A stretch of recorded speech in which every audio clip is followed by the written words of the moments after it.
So to start, Matthew, we got this question in the chat. What % of the fund returns are derivative related, and what % are long-term holding equities? That is a very good question, Danielle. I'm going to stop sharing my screen first, and then maybe my image will be a bit larger. What percent? It's a good question, and it's actually a somewhat common question from folks. It really depends on the year and the situation. So what I can share with you is that the structured dividend position is somewhere around about 25%, and that is mostly derivative related. I mean, we're picking up dividends, we're getting puts and calls and things, but of that, like 41% we talked about, that would be primarily affiliated with the derivatives. What we're doing when we're selling a put as a tool to purchase the equity is really looking to get ownership of that equity. And once we own the equity, that becomes an equity holding. So then it becomes this question, what percent of that was from the original premium versus how long we've held it. So, we've been selling puts on Berkshire Hathaway since 2011.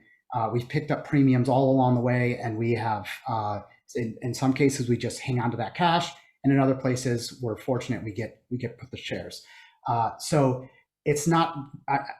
People want a straightforward answer, I think, but there's not really a clear answer. It's because we have a pretty developed portfolio. I showed you our long-term compounders.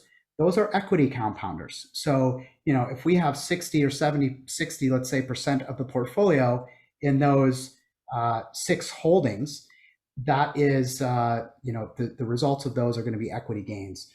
We're getting, I would say, it's probably 60 to 70% come from equity would be an average, and maybe 30 to 40% is coming from premiums that we're receiving from various put sales, or if we're exiting a covered call sale. May I just thank you very much, Matthew? May I just have a follow up to that? Yes. Is this Toby? Yes, Toby Right. Baxendale speaking from the UK. Well past my bedtime, so forgive me if I'm incoherent or anything. Would it be fair to say that those derivatives are more a byproduct of your long position? Because they do seem to be related to companies that you're interested in owning, as you've just said. Anyway. Absolutely. That is the only time we're applying our structured value strategy is when we want to take ownership of the underlying position. So we are using it primarily for an opportunity to basically to buy, say, more shares of Berkshire Hathaway, or to move into further position in Seritage, and otherwise we wouldn't be doing it. The only exception to that is I did mention in the prepared comments some of the structured dividend capture. That is slightly different, but in the same way, we are trying to take ownership of those positions because we want to pick up that dividend. So we are only writing these contracts on positions we want to own. Yeah, thank you for the clarity. It's very helpful. Thank you. Great question. Thanks. I love the follow-up too. To follow on that, with the structured dividend capture strategy, can you talk a bit more about the risks there? It seems the risk might be getting stuck with a stock in that interim period when you own it. Can you talk about your views on risk and how you manage that risk? And then secondly, how you choose the companies that you're using in that strategy? Yeah, definitely. And of course, it's a pretty unique situation we've come across here. So each individual position, I know we've kind of walked through that waterfall looking Gantt chart where we're talking about the capital rolling through. We need to make like a simple way to sort of explain this, but we actually have a basket of these securities. So it's not like we're not really exposed very much to any single position. So we may have 10 or 12 that we're going through simultaneously. So each individual holding only represents like 1% of the portfolio capital. It's very small. So even if there was a position, and you know, we've sort of normalized this and looked at stress testing different components, we expect generally to have, you know, some positions that move up a lot, some positions that fall a lot, and maybe 8 of them stay roughly, you know, within like standard deviations of the mean expectation. So we sort of take a statistical approach to it. Any single position isn't going to do us very much harm. So the risk of, and by the way, we're holding it for such a short period of time. It's sort of interesting. Like there isn't really enough time, because we have done a little analysis, but there isn't really enough time for these firms to do something terrible to happen. But if there was a total market collapse, or you know, something did happen, what would happen is we would end up owning a bunch of these stocks like KMI and AT&T that we really didn't intend to hold for the long term. What's interesting then is that the dividend, unless they suddenly stopped, would actually become really large. And as I tried to show in the AT&T example, we actually held that during a period when the shares fell 7% and still came out up 3.6%. So a single position doesn't have much of a situation to harm us.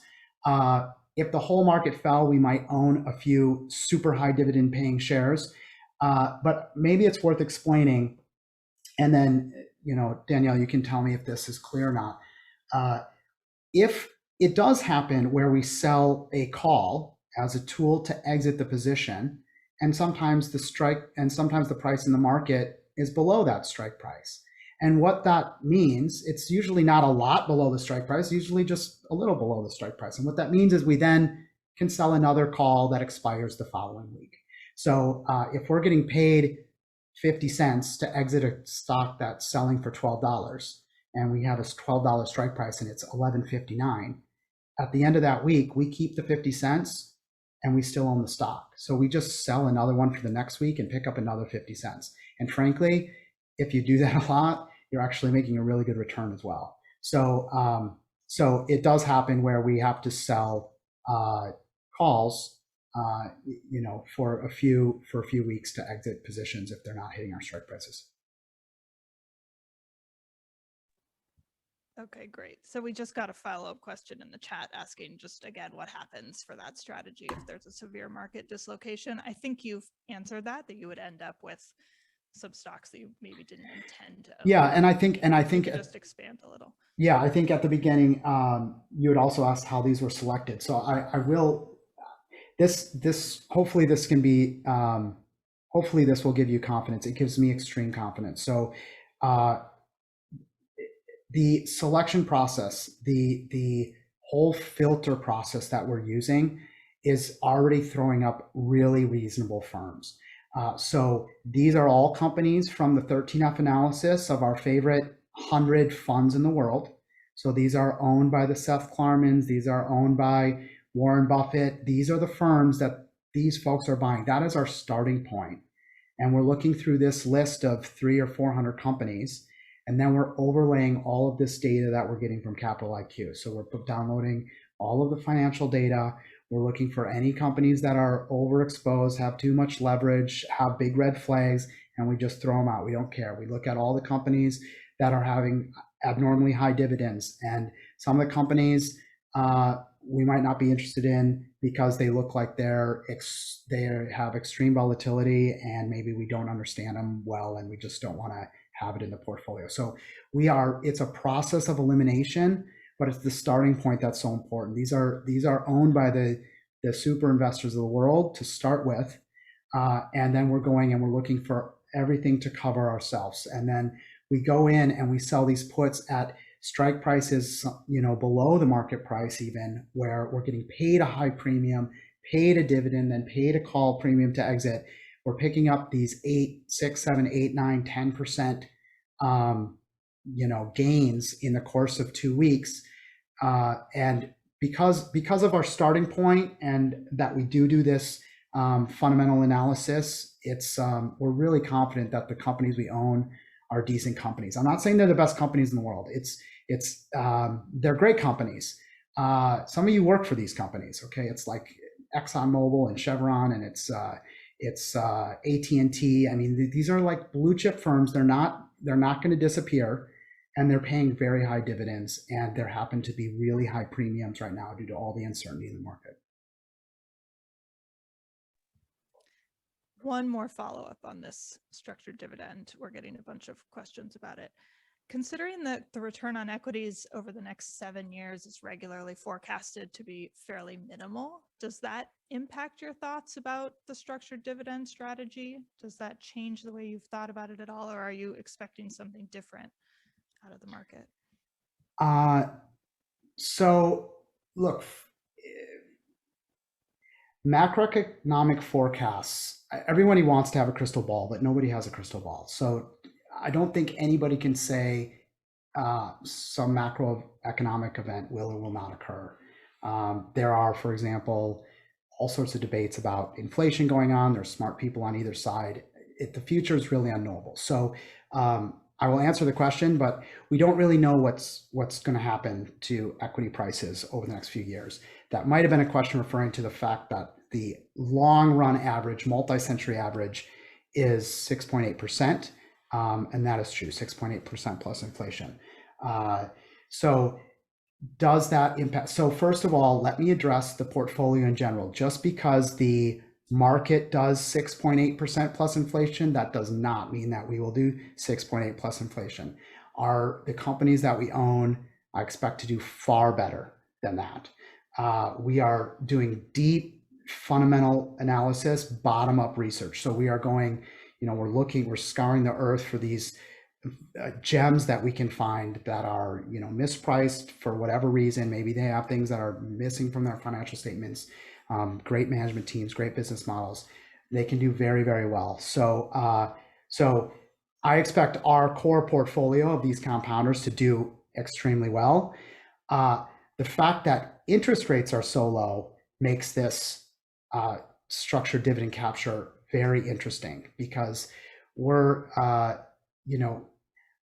expect, it's just so hard for people to earn yield in this environment. It's really interesting. It's like endowments and foundations and things. They're just going to struggle so much to get across their 7% hurdles, I think, because they have to have a bond allocation, and then you have to go way out on the risk curve to get kind of 3.5% these days. And this is like, it seems so interesting that we're able to just like print this capital. I mean, people are just paying us to buy a solid business, and then we're getting a dividend, and then they're paying us again to exit. And we're picking up these really astronomical returns. I mean, this is like, I've never seen that. This is just, it's a very special time to see this. I hope it never ends, but I'm sure it will end. And I think, yeah, so the fact that returns might be lower, I don't think it impacts the structured dividend capture position at all. What it means maybe is that the firms are stable. One thing that I will say about it is, because interest rates are so low and you've got all sorts of investors of all kinds, institutional, retail, in cash, it's actually I monitor the money market flows very carefully. It's quite interesting to see that the cash, the money markets now have about twice as much cash as they had before the pandemic, which means that people are still sitting in cash, but we're seeing inflation tick up. And at some point, people will recognize that their capital is being eroded.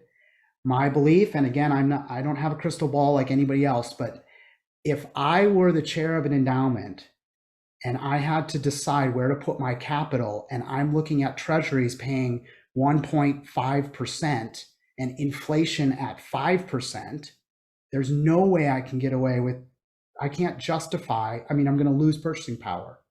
So what I would be thinking about is, where can I capture a stable company with a good dividend? And I'd be much more happy to own a bunch of these businesses that are actually in our dividend capture position, as a sort of picking up the dividend yield And then you also have some upside potential in the stock.